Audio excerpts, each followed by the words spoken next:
kali kita jadi orang Islam, katanya Imam Al-Busiri. Kenapa gitu? Sebab kita sama Allah dikasih tiang yang gak akan pernah bisa roboh. Bu, tiang yang lain nih sekuat-kuatnya, kena gempa, kena tsunami, roboh, Bu. Tiang-tiang yang lain kena gempa tuh, kalau udah di atas sekian skala Richter itu jatuh, ibu-ibu sekalian. Tapi kata Sahibul Burda, kita dikasih sama Allah Subhanahu wa taala tiang yang meski apapun saja terjadi, jangankan gempa bumi, jangankan badai, jangankan tsunami, jangankan angin topan, bahkan sampai huru hara kiamat sekalipun tidak akan pernah bisa merobohkannya. Siapa yang berpegangan dengan tiang tersebut, dia tidak akan pernah dihancurkan oleh Allah Subhanahu wa taala. Tiang itu adalah baginda kita, Nabi besar Muhammad. Makanya nih, buat ibu-ibu yang kadang suka ngerasa, ya Allah gimana sih nih mesti ngedidik anak-anak, apalagi ngerasanya saya nih orang tua tunggal, suami saya bapaknya anak-anak udah 3 kali lebaran kagak pulang.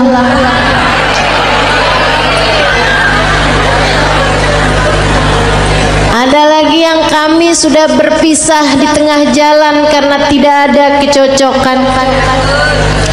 Ada lagi yang memang ajal keburu mendatanginya, sehingga di masa Covid kemarin meninggal dunia, meninggalkan anak-anak yang menjadi yatim. Sekarang saya yang mesti membesarkan mereka seorang diri. Ibu-ibu saudariku sekalian, kamu sandaran aja, tapi sandarannya jangan sama yang lemah. Kalau kamu sekedar nyari suami lagi gitu ya, sampai mengusahakan hidung kurang mancung dioperasi, kulit mulai keriput ditarik benang, biar cakepan bibir disulam. Saya jadi ngebayangin tuh muka apa kain, tarik benang, sulam, udah jadi kayak kain, Bu. Terlama-lama ada bordir nih.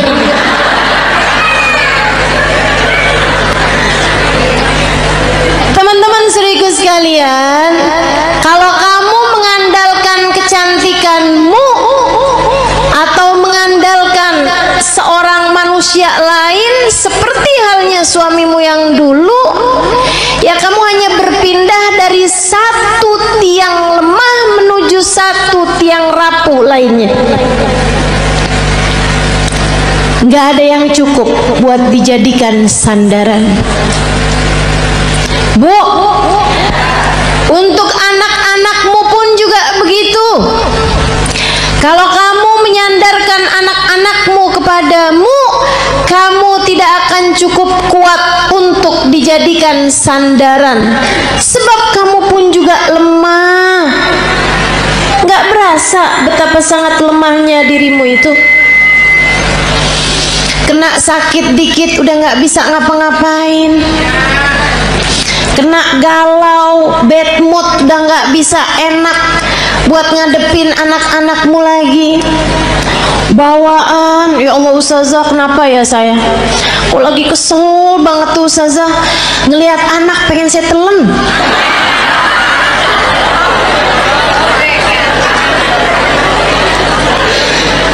Teman-teman sekalian yang saya muliakan, karena kamu adalah tiang yang tidak cukup kuat untuk menjadi sandaran anak-anakmu. Kamu udah tahu tiangnya itu siapa? Tiangnya adalah Nabimu Muhammad. Para istri, jangan andalkan dirimu untuk kebahagiaan rumah tanggamu. Saya cantik, suami mana yang bisa berpaling dari saya?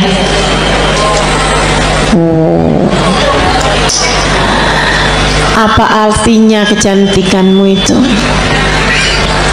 Lagian Bu, waktunya tuh bentar banget, yang namanya cakepnya dunia tuh. Betul nggak?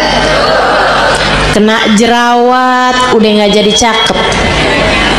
Apalagi banyak nih anak-anak zaman sekarang nih, dia bilang saya cantik karena turunan. Kok sekarang nggak cantik? Karena sekarang tanjakan.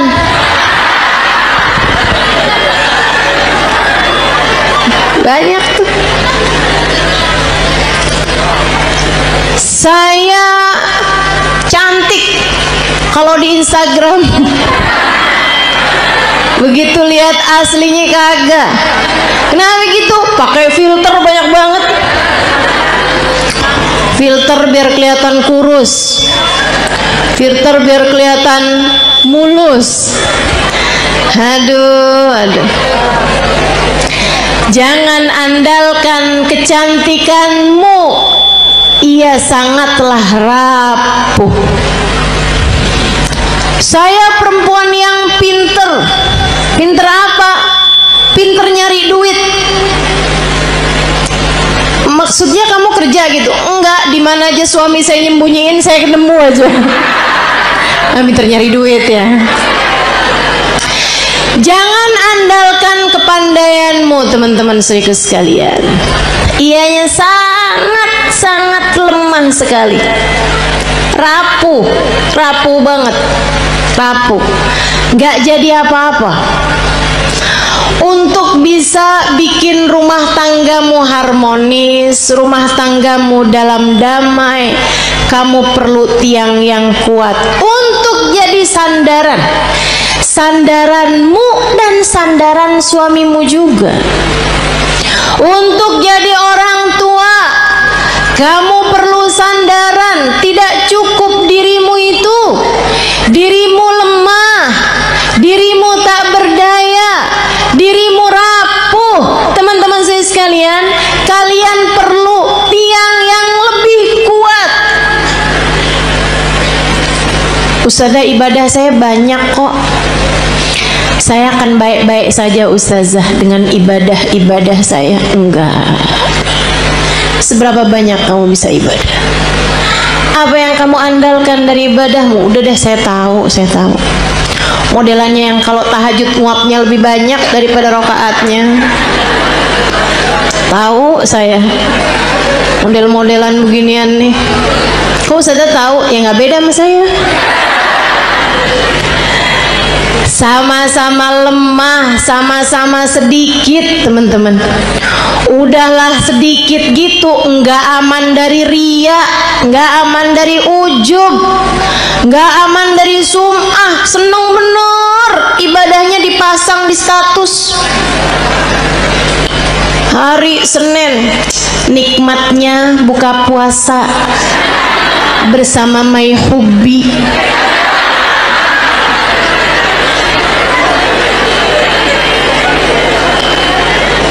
Bangun tahajud jam 2, nulis di status, ibadah terbaik adalah sholat di waktu malam.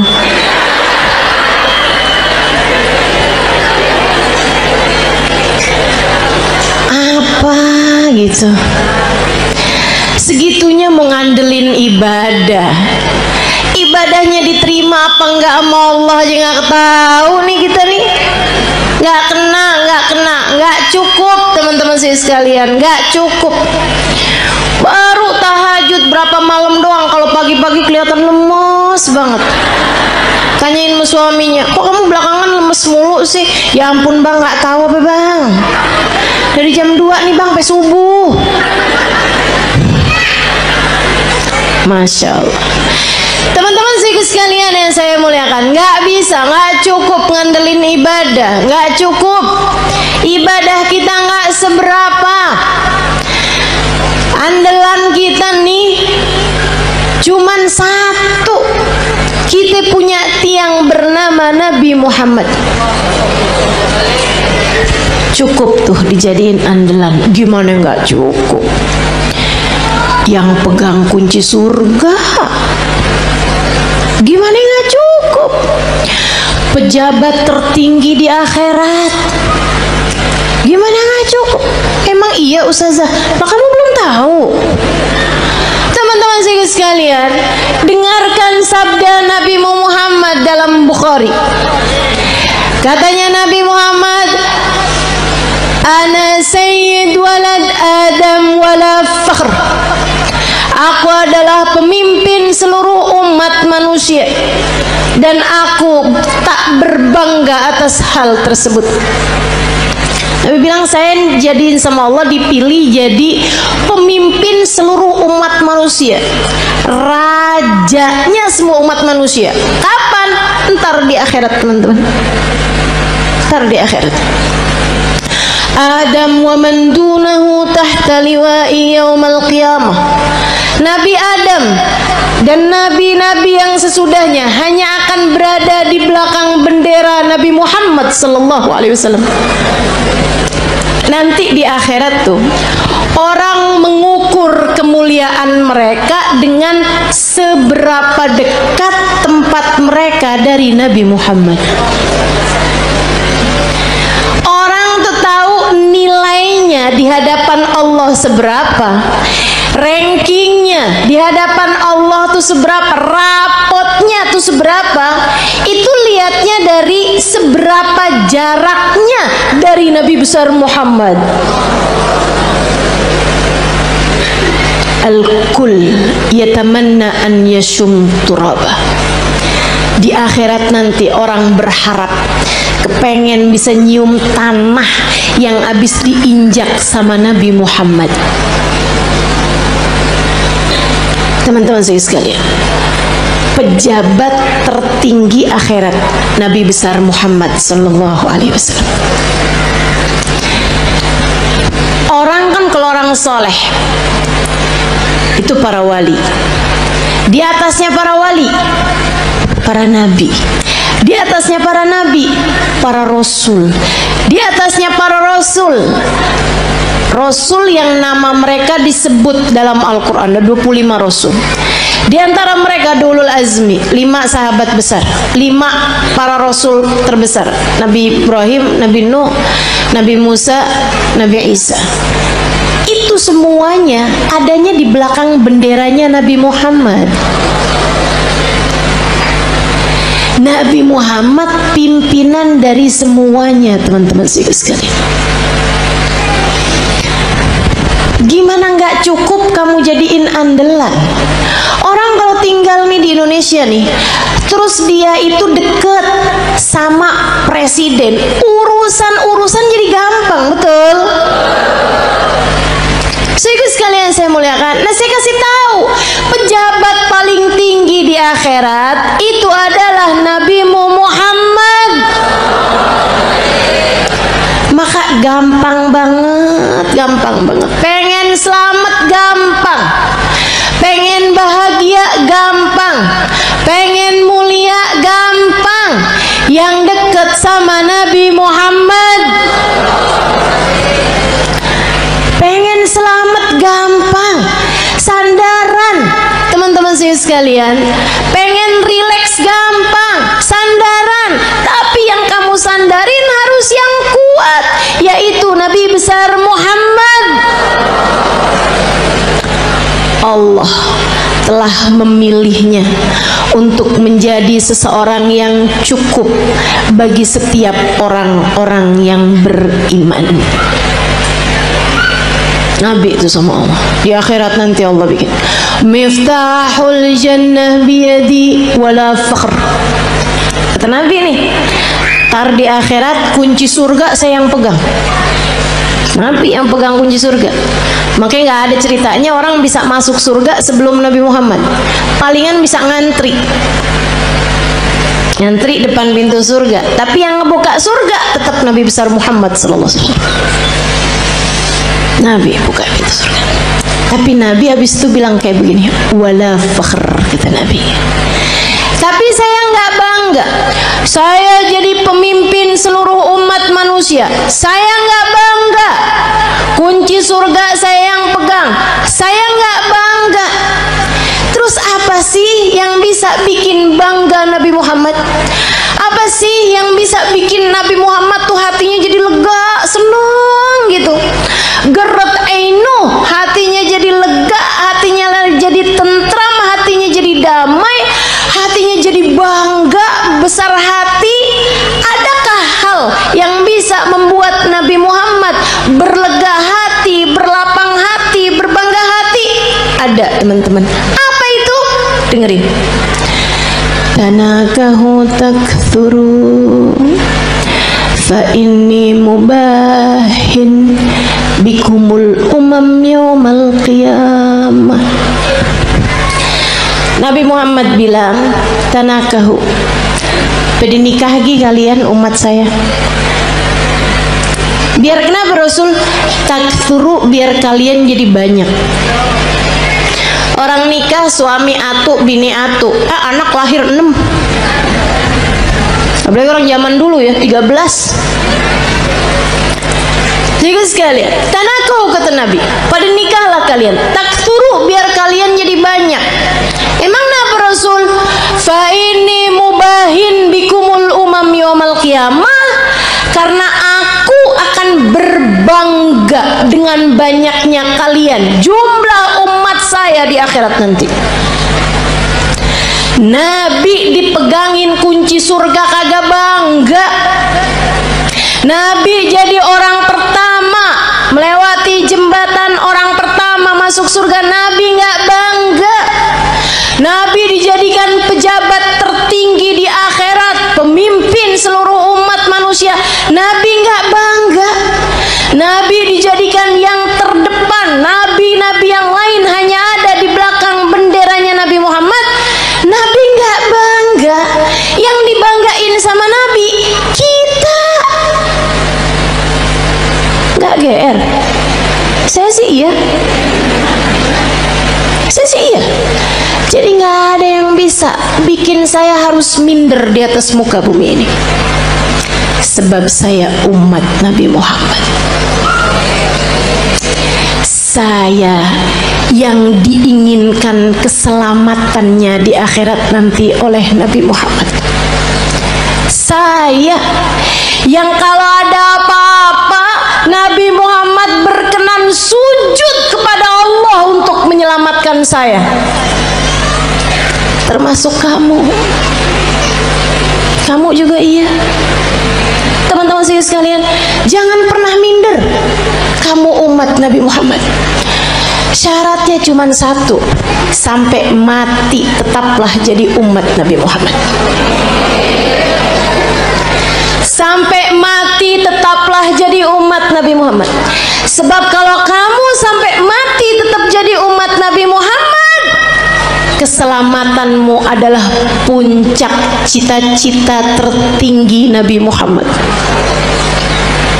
Kalau kamu mati bawa iman, bawa Islam, bawa cinta di hati kamu, nabimu tidak berkenan menikmati surga sebelum kamu masuk di dalam surga.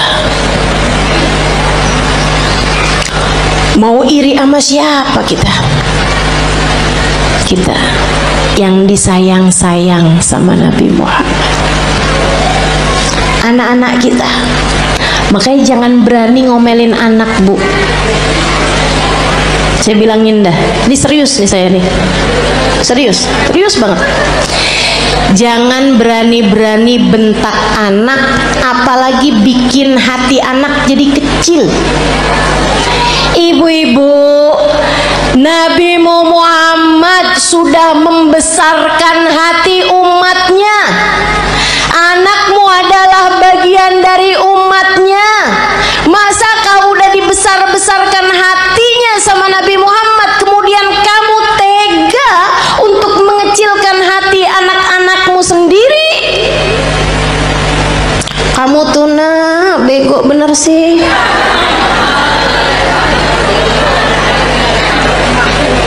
Orang-orang tuh rapotnya pada hitam semua. Nah kamu yang hitam cuman 2. Itu juga pelajaran olahraga maksenian. Ya ampun nak, mamah malu punya anak kayak kamu. Hati-hati, hati-hati. Nabi Muhammad tidak malu memiliki kita sebagai umatnya. Nabi Muhammad tidak malu memiliki anak-anakmu sebagai umatnya. Masakah kamu malu memiliki anak-anakmu sebagai anak-anakmu? Teman-teman saudariku sekalian yang saya muliakan, gedein hatinya. Kalau dia lagi sedih, bilangin, nak jangan sedih, kamu umat Nabi Muhammad. Tapi guru tuh gak sayang sama saya. Gak apa-apa nak, Nabi Muhammad sayang sama kamu. Si teman saya tuh gak sayang sama saya tuh, dia tuh tadi mukul saya. Gak apa-apa nak, gak apa-apa, sama orang mah gak apa-apa. Tapi kamu harus tahu nak, kamu sebegitu disayang sama Nabi Muhammad. Datang seorang anak mas saya, dia cerita belasan tahun. Dia bilang, ustazah, saya baru tahu ustazah, ternyata saya ini adalah anak yang tidak diinginkan oleh orang tua saya. Saya bilang, maksud kamu gimana? Jadi di saat orang tua saya itu menikah, ustazah, ibu saya itu sudah hamil saya beberapa bulan. Jadi saya dikawin, ya orang tua saya kawin dari hari kelahiran, hari nikah sampai kelahiran itu cuma 7 bulan ustazah, karena ibu saya udah terlanjur hamil duluan. Ya, saya baru tahu nih ustazah beberapa waktu yang lama ini, baru-baru ini aja. Dia bilang, saya sedih ustazah, sedih banget. Tiap malam saya nangis ustazah. Ya Allah, orang tua saya tidak menginginkan saya lahir. Saya bilang, mereka memperlakukan kamu dengan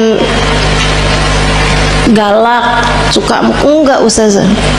Saya bilang, nak, kamu tiap malam kalau tahajud atau kalau kebangun, kamu bilang, ya Allah, saya lahir tidak diinginkan oleh orang tua saya. Akan tetapi yang saya tahu, saya tidak akan ada di atas muka bumi ini tanpa izinmu, tanpa kehendakmu, tanpa maumu. Maka ya Allah, ya Allah, ya Allah, meski sesiapapun tidak menginginkan keberadaanku, Engkau ya Allah jangan pernah meninggalkan aku. Mulai netes air matanya satu-satu. Terus saya bilang lagi, terus kamu baca sholawat sama Nabi Muhammad. Habis itu kamu bilang, ya Rasulullah, kabarnya engkau sangat sayang kepada umatmu.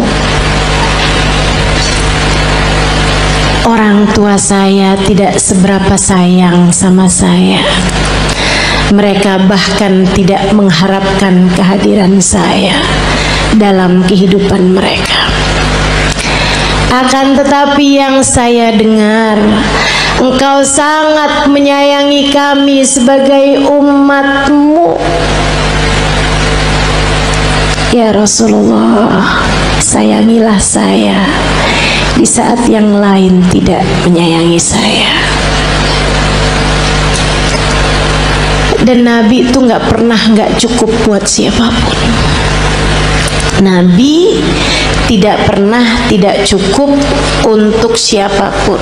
Cukup, cukup.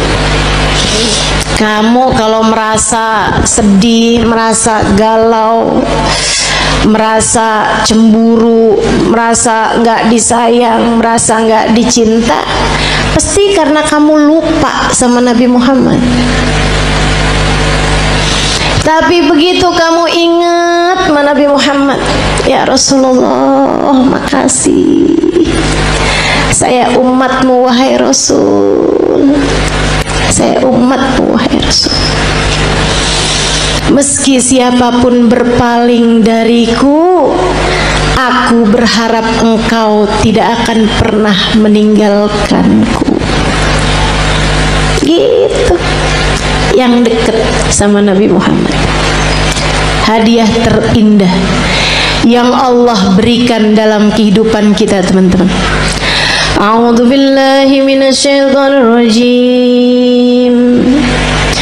Laqad manallahu 'alal mu'minin id ba'atha fihim rasulan yatlu 'alaihim ayatihi wa yuzakkihim wa yu'allimuhumul kitaba wal hikmah wa in kanu min qablu lafi dhalalim mubin.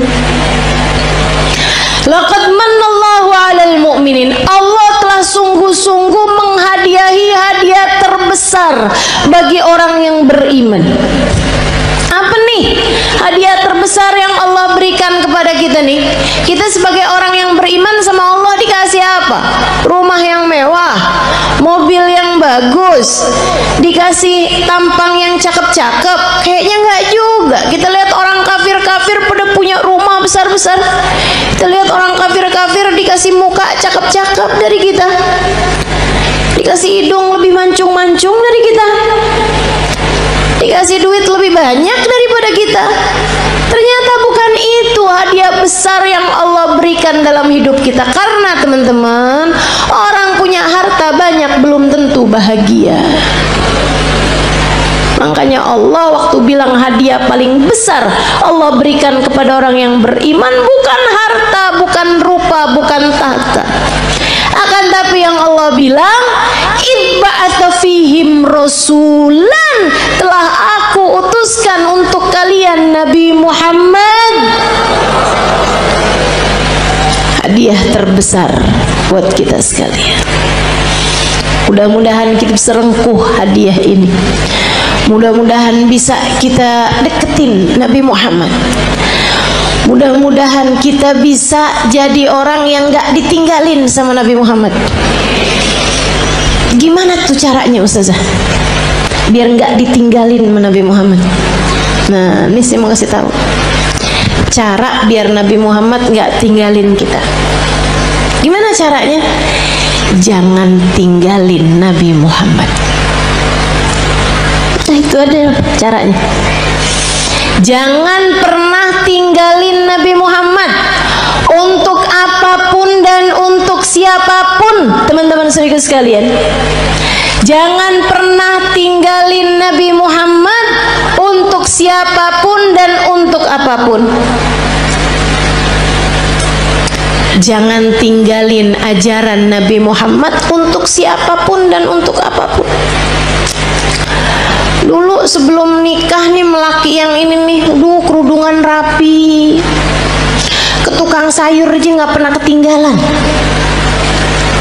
Ngejar bakso aja relaan baksonya yang pergi dah, daripada keluar nggak pakai jilbab, karena nggak mahram sama tukang bakso.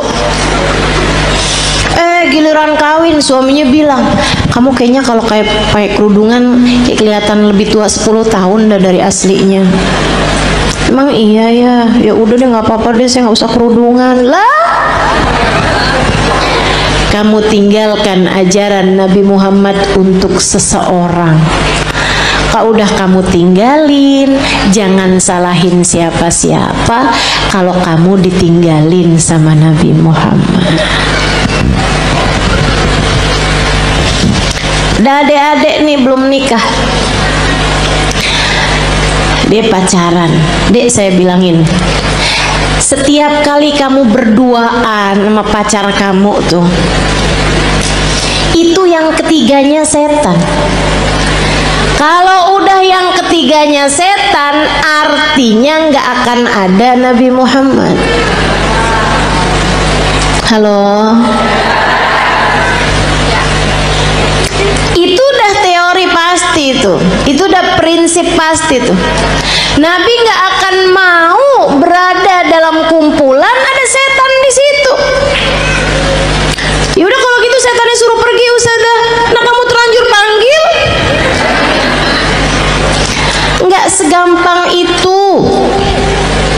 nggak segampang itu. Sehingga sekalian yang saya muliakan, ma khala rajul wa imra'ah illa wa syaitan thalithuhuma. Tidaklah berdua-duaan laki-laki dan perempuan, melainkan yang ketiganya adalah setan. Udah pasti. Jadi orang kalau lagi pacaran berarti dia ninggalin Nabi Muhammad. Tinggalin tuh Nabi Muhammad Madinah. Jangan salahin siapa-siapa kalau Nabi Muhammad kemudian meninggalkanmu. Makanya Nabi Muhammad bilang, ma yazni zani hina yazni wa huwa mu'min. Orang kalau lagi berzina saat masih dalam hari-hari dia belum bertaubat dari perzinaannya, masih ntar ketemuan lagi, ntar habis itu janjian ketemuan lagi, ntar check in hotel misalnya dan lain sebagainya. Teman-teman seriku sekalian, maka katanya Nabi Muhammad, kalau dia meninggal dunia di masa-masa itu tidak akan meninggal dunia sebagai orang yang beriman. Imannya udah kecabut dari dalam hatinya, naudzubillah. Jangan. Maka adik-adik, ini ada nggak sini orangnya? Perasaan depan saya banyak nenek-nenek nih. Emang zaman sekarang tuh umur perempuan suka nggak kelihatan. Kalau dari muka nih suka nggak kelihatan dah emang. Ya, kelihatannya dari dengkul. Kalau udah per 15 menit ganti posisi, tuh. Kalau udah yang mau berdiri perlu bantuan atau ada stylenya dulu gitu, ada gayanya pakai miring kanan, miring kiri, tuh. Tahuan umurnya. Uban udah nggak kelihatan sekarang. Udah pakai jilbab kan? Kadang-kadang juga disemir ya kan, diwarnain merah, hijau, kuning. Gak kelihatan umur dari rambut. Udah dah paling bener ciriin umur orang dari dengkul, bener dah. Kok Ustazah tahu? Nah, saya juga gitu. Berasa banget dari atas umur 40 tahun, emang bener-bener tuh. Adik-adik saudaraku sekalian, siapapun darimu yang sekarang sedang terjebak cinta yang tidak halal, segeralah tinggalkan atau minta dia untuk menghalalkanmu dalam pernikahan. Lamar saya atau tinggalkan saya, sebab saya hanya punya hidup sekali, tak akan saya habiskan dengan berlimang dosa. Mau hidup cuman sekali-sekalinya nggak barengan sama Nabi Muhammad? Jangan mau dek. Mau hidup yang cuman sekali-sekalinya kamu jauh dari Nabi Muhammad? Jangan mau. Nabi Muhammad tuh andalan kita semuanya. Ustazah, urusan dunia nih, rezeki ini yang paling jadi pikiran saya Ustazah. Paling pikiran saya nih mau urusan rezeki dah Ustazah. Emang bisa ya Ustazah kita ngandelin Nabi Muhammad? Bisa banget teman-teman saya sekalian, bisa banget. Ada dulu orang miskin banget. Ini terjadi di tempatnya Khalifah Al-Ma'mun, ya, zaman berapa ratus tahun silam. Sehingga sekalian saya muliakan, ada orang miskin banget. Dia istrinya mau melahirkan nggak punya duit. Barang-barang mau dijual juga nggak ada. Mau beli nih buat sekedar persiapan bayinya nggak punya. Miskin banget. Istrinya bolak-balik bilang nih gimana nih ntar ya, mudah-mudahan hari ini kita dapat rezeki. Ternyata enggak. Insya Allah mudah-mudahan kita dapat kelebihan rezeki nih besok hari. Ternyata enggak. Akhirnya dia bingung, dia datang ke makam Nabi besar Muhammad Sallallahu Alaihi Wasallam, ziarah ke makam Nabi Muhammad, nangis. Orang sana memang, orang Madinah. Dia datang nangis di makam Nabi Muhammad SAW. Rasulullah, saya umatmu nih Rasul, gini amat ya nasib saya. Istri saya mau melahirkan anak saya Rasulullah, dan istri saya umatmu, anak saya umatmu. Ya Rasulullah, tolongin saya. Malam harinya dimimpiin Nabi Muhammad SAW. Mimpiin Nabi, sama Nabi dibilangin, emang segampang itu ya Ustazah mimpi Nabi Muhammad? Iya, buat sebagian orang. Yang apa Ustazah? Yang hatinya bersih. Ya, jadi itu istilah mimpi Nabi Muhammad tuh teman-teman. Itu tuh gampang buat sebagian orang yang hatinya bersih. Tapi Ustazah ada kok orangnya kayaknya nggak bersih-bersih amat deh hatinya. Misal dia tuh Ustazah suka banget gitu, atau kamu ngerasa misalnya gitu ya, hati saya nggak bersih-bersih amat, tapi saya gampang tuh ngimpi Nabi Muhammad. Hati-hati. Ustazah kan katanya setan nggak bisa nyerupai Nabi. Betul, setan nggak bisa nyerupai Nabi. Tapi kamu emang pernah lihat Nabi? Kan nggak? Betul nggak? Ini kayak ada orang nggak pernah lihat saya, terus dia bilang saya ngimpi Ustazah tadi malam. Tahu dari mana kalau itu saya? Kan begitu. Nah, tapi Ustazah bukannya setan nggak bisa nyerupai Nabi. Setan nggak bisa nyerupai Nabi, tapi ngaku-ngaku jadi Nabi, dia mah paling pinter. Jadi setan bisa aja tuh, saya adalah Nabi Muhammad, saya perintahkan kamu buat marahin suami kamu, buat cewer anak kamu. Tuh udah nggak mungkin itu Nabi Muhammad. Hati-hati. Nah, Nabi Muhammad tuh paling nggak tega sama orang miskin dengan syarat hatinya bersih. Makanya Maulid Simtuturar ada bahasa gini, dan itu saya senang bacanya. Ya, saya senang semua kalimat-kalimatnya Habib Ali Habsyi ya. Tapi yang ini kayak gimana gitu, aduh Nabi romantis banget ya. Katanya Habib Ali Habsyi, idza da'ahul miskinu ajabahu ijabatan muajjalah. Nabi kalau dipanggilnya sama orang miskin datangnya pasti cepet-cepetan. Nabi itu dari masa hidupnya Nabi Muhammad. Kalau ada orang kaya ngawinin, Nabi datang juga, tapi nggak selalu paling awal. Tapi kalau orang miskin ngawinin, Nabi datang duluan sebelum yang lain-lain. Enak banget ya. Sampai sekarang juga Nabi tuh kayak gitu. Jadi Bu, kalau kamu ngerasa ya ampun rezeki sulit banget di dunia, tenang. Nabi kalau dipanggil sama orang miskin datangnya cepet.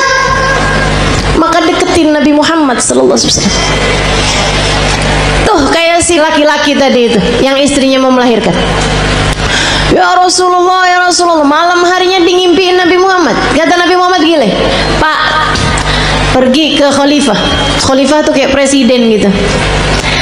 Bilang sama dia, Nabi kirim salam, sampaikan padanya buat ngasih sama kamu uang, anggaplah ya 100 dinar. Itu kayak semacam 50 juta gitu. Misal aja ya, misal. Bilang sama dia, kata Nabi Muhammad, sholawat kamu yang tadi malam itu pas 10.000. Udah tuh. Habis itu dia kebangun. Aduh, bingung juga nih. Seneng ngimpi Nabi, seneng dikasih isyarah. Tapi kan caranya kan nggak normal nih, nggak wajar. Masa mau datang ke rumahnya orang khalifah pula belum tentu diterima, belum tentu dibukain pintu, Ibu ya. Akhirnya dia datang ke seorang syekh, seorang ulama. Pada zaman itu tuh pejabat-pejabat masih sangat menghormati ulama, walaupun ulamanya miskin. Diceritain, kata ulama tersebut, ya udah ayo kalau gitu pergi kita ke khalifah. Nyampe di rumahnya khalifah, bukan khalifah bahkan ya, gubernur, mohon maaf. Pergi ke tempatnya gubernur. Akhirnya kemudian karena yang datang ulama, maka diperkenankan ketemu. Memang lumayan deket nih si ulama ini, syekh ini sama gubernur. Dia bilang, Pak Gubernur, saya ini datang kemari nih mau menyampaikan hajatnya tetangga saya ini. Silahkan kamu sampaikan. Dia bilang, iya Tuhan, mohon maaf, saya tadi malam ngimpi Nabi Muhammad. Nabi Muhammad kirim salam kepadamu. Oh. Nabi Muhammad bilang, Tuhan harap memberi kepada saya uang 100 dinar. Udah mulai curiga, oh dia datang nih mau minta duit nih. Nabi Muhammad bilang, katanya solawat Tuhan yang tadi malam sudah sampai 10.000 solawat.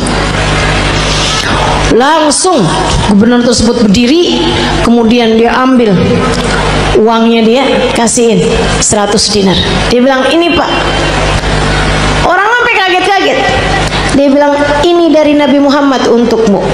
50 juta tadi nih. Dia ambil lagi. Ini dari saya untuk kamu, untuk hajat kamu itu. Masih diambil lagi.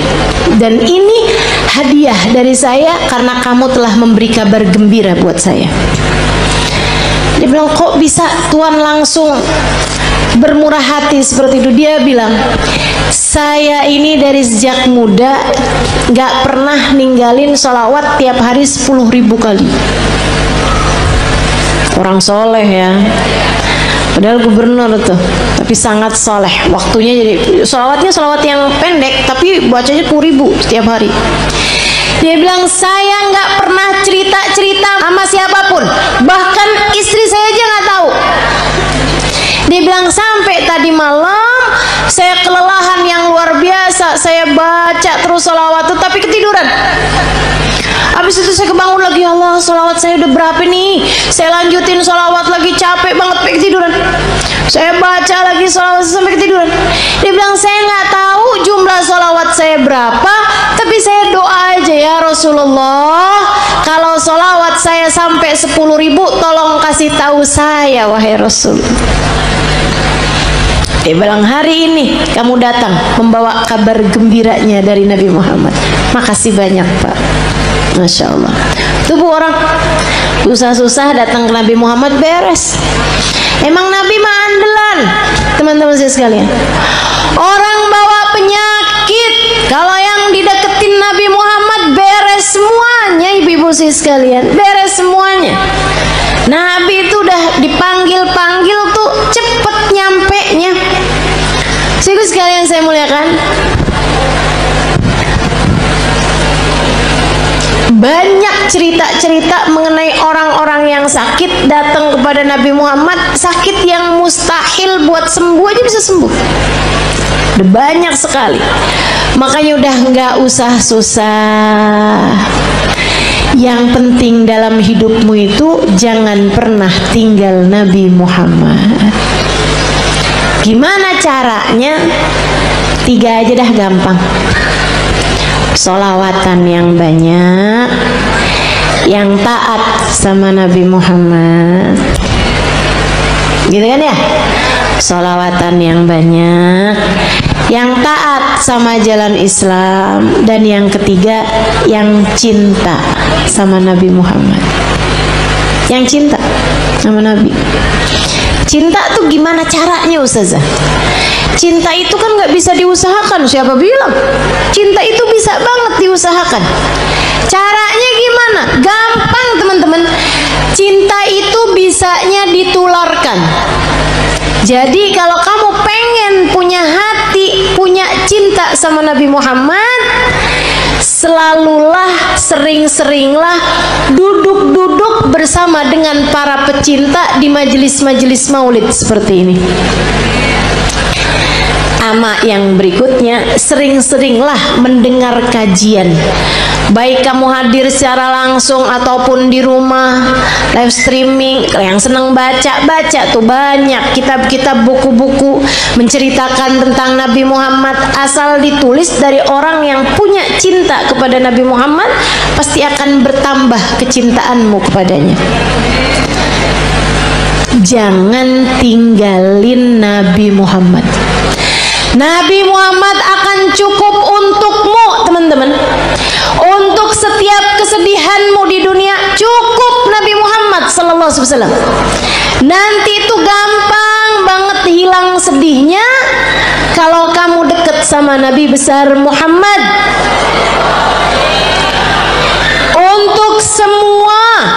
Kesusahan hidupmu gampang teman-teman mau hilangnya. Andelin saja Nabi besar Muhammad. Pengen apa aja gampang. Udah deh. Katanya Sayyid Muhammad bin Alwi bin Abbas Al-Maliki, nggak ada perkara nggak bisa diselesaikan sama sholawat kepada Nabi Muhammad.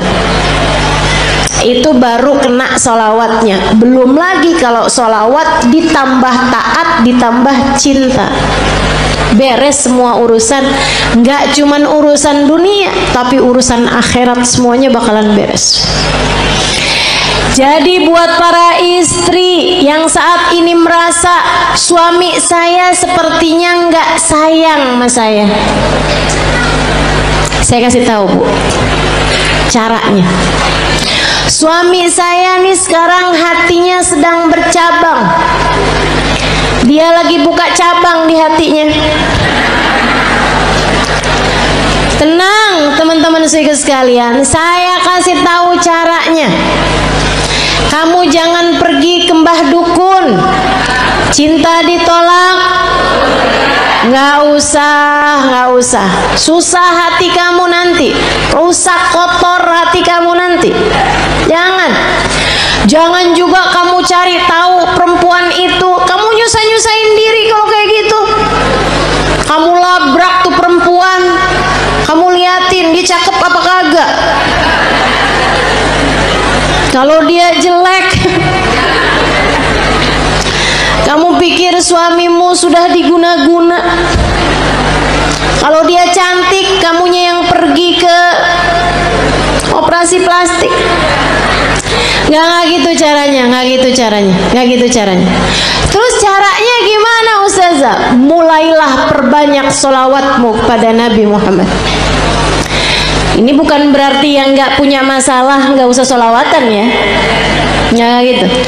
Tapi saya kasih tahu aja, kalau kamu merasa sedang dalam masa-masa seperti ini, teman-teman saya sekalian, mulailah banyakin sholawatmu kepada Nabi Muhammad. Sholawat apa Ustaz? Apa aja yang kamu bisa. Semua sholawat tuh sama. Tukfahammuk tukfardambuk, kata Nabi Muhammad. Kamu kalau banyak bacanya, tukfahammuk, hilang semua susahmu, tukfardambuk, terampuni seluruh dosa-dosamu. Banyakin sholawat. Nanti kalau malam kamu bangun tahajud, habis selesai tahajud kamu angkat tangan. Ya Rasulullah, suami saya berpaling hati dari saya. Akan tetapi engkau wahai Rasul adalah nabiku. Jangan pernah memalingkan hatimu dariku. Akuilah aku sebagai umatmu. Jangan tinggalkan aku wahai Rasulullah, meski sesiapapun meninggalkanku. Gitu kamu doa. Dia apa? Tapi habis sholawatan kamu banyak. Nanti kamu liatin aja. Akan ada solusi yang baik sesudahnya. Tungguin. Emang yang namanya musibah kan ya Bu ya, ujian tuh kan ada waktunya Bu. Emang ada waktunya tuh Allah ngasih tuh ujian tuh. Jadi kamu tenang aja gitu. Tenang aja, liatin aja. Ntar tuh ada saatnya dimana kalau dia baik untukmu, dia yang akan datang kepadamu kembali. Yang penting kamu tetap jaga adab, tetap jaga akhlak. Jangan terus jadi jual mahal, ya kan? Jangan terus jadi nggak sopan sama suamimu. Jangan teman-teman, jangan. Sebab bagaimanapun Nabi Muhammad kasih tahu kita, suami adalah surga. Kunci surga kita nih, istri ini dipegang sama suami yang baik-baik. Kalau misalnya dia nggak baik sama kita, takutnya kunci surga kita dia telan, repot tar dari mana nyarinya. Ayo dah, insya Allah teman-teman sekalian, jangan tinggalin Nabi, sebab Nabi akan cukup buat kita. Ini baru dunia nih, belum lagi akhirat. Orang kalau deket sama Nabi Muhammad, sakaratul mautnya mautnya ditemenin sama Nabi Muhammad. Orang kalau deket sama Nabi Muhammad, sakaratul mautnya ditemenin sama Nabi Muhammad, teman-teman. Ini nggak jauh. Sakaratul maut kamu aja bisa loh ditemenin sama Nabi Muhammad kalau kamu punya cinta yang besar kepada Nabi Muhammad. Belum lama umi saya meninggal dunia, teman-teman. Baru 46 hari yang lalu umi saya meninggal dunia, belum 2 bulan. Cinta banget umi saya sama Nabi Muhammad. Bukan berarti nggak cinta sama suami, nggak cinta sama anak-anak, cinta. Tapi sama Nabi Muhammad nggak ada yang bisa ngalahin, nggak bisa ngalahin. Kesenangannya umi saya tuh hari-harinya. Kalau saya lagi nggak ada di sana, kalau anaknya mantunya yang jadi ulama juga ya, itu nggak lagi ada di sana, senengannya dengerin YouTube saya, senengannya tuh dengerin live streamingan saya gitu, buat dengerin cerita tentang Nabi Muhammad. Bahkan kalau beliau sakit, itu saya suka jengukin beliau sakit, pulang udah bayan umi saya. Sampai katanya ponakan saya, kayaknya Haleh nih bawa kesembuhan gitu buat umi, jadi obatnya umi gitu. Saya bilang bukan saya, tapi Nabi Muhammad. Karena tiap kali saya datang ke Indramayu, kampung kami, itu umi pasti hadir. Biar kata sakit-sakit diusahakan untuk bisa hadir di majelis. Kecuali kalau emang nggak bisa duduk, udah memang susah gitu kondisinya. Tapi selagi beliau masih kuat, diusahakan untuk hadir majelis. Beberapa hari sebelum meninggal itu saya ada di sana dan majelis saya semua beliau hadiri. Sampai majelis adik saya beliau hadiri hanya untuk hadir maulidnya aja. Habis maulid pulang. Teman-teman saya sekalian, cintanya sama Nabi Muhammad luar biasa. Di lisannya nih Nabi Muhammad, ya Rasulullah, ya Rasulullah. Sakit dikit ya Rasulullah. Apaan ini ya Rasulullah, ya Rasulullah. Kalau lagi sakit ya Rasulullah, ya Rasulullah. Sampai datang sakaratul maut, orang di sekelilingnya nggak dengerin umi ngomong apapun selain ya Rasulullah. Sampai meninggal dunianya, nggak pakai sakit, nggak pakai sulit, nggak pakai kehausan, nggak pakai ketakutan, mulutnya tersenyum, mulutnya menutup, nggak kehausan sambil manggil ya Rasulullah. Gampang banget orang kalau punya cinta sama Nabi Muhammad, matinya enak, matinya enak. Makanya jangan pernah tinggalin Nabi buat siapapun. Saya sekalian, dikubur juga enak kalau orang punya cinta sama Nabi Muhammad. Sahabat-sahabat Nabi tuh nggak ada yang pernah takut mau mati. Pergi perang ayo gitu kan, nggak pernah takut mau mati. Kenapa? Udah pasti enak dong dalam kubur barengan sama Nabi kok. Cita-cita. Orang kalau punya cinta sama Nabi Muhammad di mahsyar di saat yang lain ketakutan, dia nggak bakalan ketakutan, teman-teman. Karena bersanding dengan Nabi Muhammad, manusia yang tidak akan pernah dikecewakan sama Allah. Orang kalau punya cinta sama Nabi Muhammad, di akhirat nanti gak bakalan susah. Saat dia lewatin jembatan, dia bisa lihat Nabi Muhammad menunggunya di pintu surga.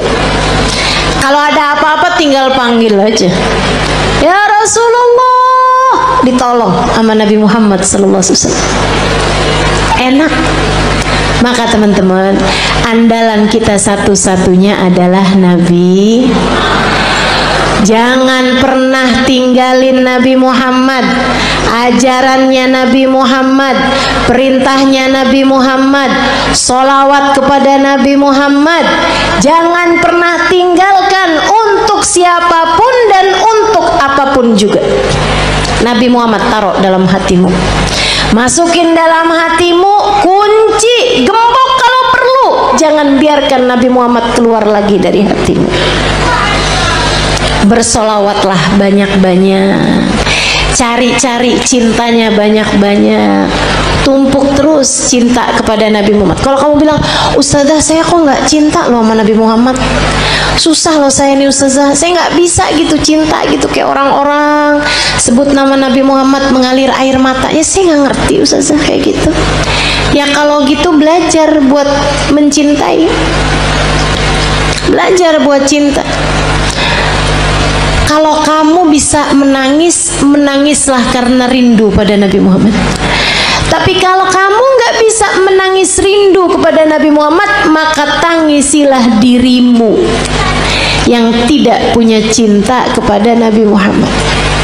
Sambil minta sama Allah, ya Allah, taruhkan dalam hatiku rasa cinta kepada kekasihmu Nabi Muhammad, ya Allah. Jangan matikan aku sebelum kau letakkan dalam hatiku cinta kepadanya. Ya Allah, kenalkan aku kepada Nabi, kenalkan Nabi Muhammad kepadaku. Dekatkan aku kepada Nabi, dekatkan Nabi Muhammad kepadaku. Ya Allah, cintakan hatiku kepada Nabi, cintakan Nabi Muhammad kepadaku, ya Allah. Jadikan hati ini mengenal rindu kepada Nabi Muhammad, dan jadikanlah Nabi Muhammad merindukanku, ya Allah, ya Allah. Minta sama Allah, sebab Allah lah muqallibal qulub, yang menggerak-gerakkan hati, yang membolak-balikan hati. Tapi yang pasti jangan berani mati kalau belum pulang bawa Nabi Muhammad. Jangan berani mati kalau hatimu belum cinta sama Nabi. Yuk belajar terus insya Allah. Belajar terus insya Allah. Banyakin baca salawat, banyakin hadir majelis-majelis maulid, banyakin kumpul-kumpul sama orang yang punya cinta sama Nabi Muhammad. Gitu ya. Lama-lama tambah kuat cintanya. Insyaallah, mudah-mudahan Allah Subhanahu wa taala menjadikan kita umatnya yang mencintai dan dicintai Nabi Muhammad sallallahu alaihi wasallam.